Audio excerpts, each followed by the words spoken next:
कदर, इसे खूब अच्छी तरह उबलने दो और जब ये गाढ़ा हो जाए तो मुझे बुला लेना।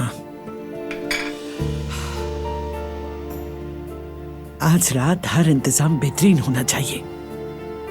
चलो शाबाश, तुम लोग भी खूब दिल लगा के काम करना।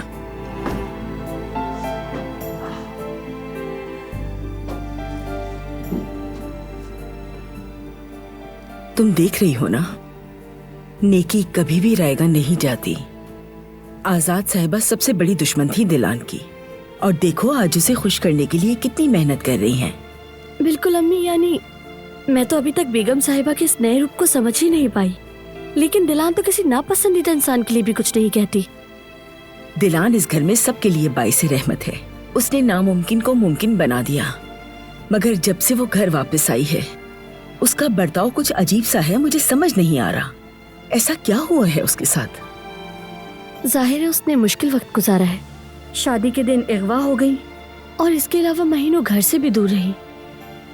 हमें समझना चाहिए, ऐसे सदमे से जल्दी नहीं निकला जा सकता। हाँ, बारान साहब भी टूट गए हैं बेचारे, लेकिन अल्लाह का शुक्र है कि वो दोनों साथ हैं। उनकी मोहब्बत ने हर मुश्किल को शिकस्त दी है। उम्मीद है ये मुश्किल वक्त भी जल्द गुजर जाएगा, सब पहले जैसा हो जाएगा। इंशाअल्लाह अम्मी, इंशाअल्लाह। इंशाअल्लाह।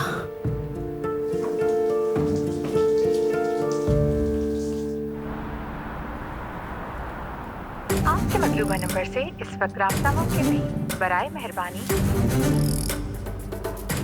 लगता है अब हम इस नंबर पर दिलान से राब्ता नहीं कर सकेंगे। बारान काराबे ने मुदाखलत की है। कोई मसला नहीं, बारान को जो करना है उसे करने दो।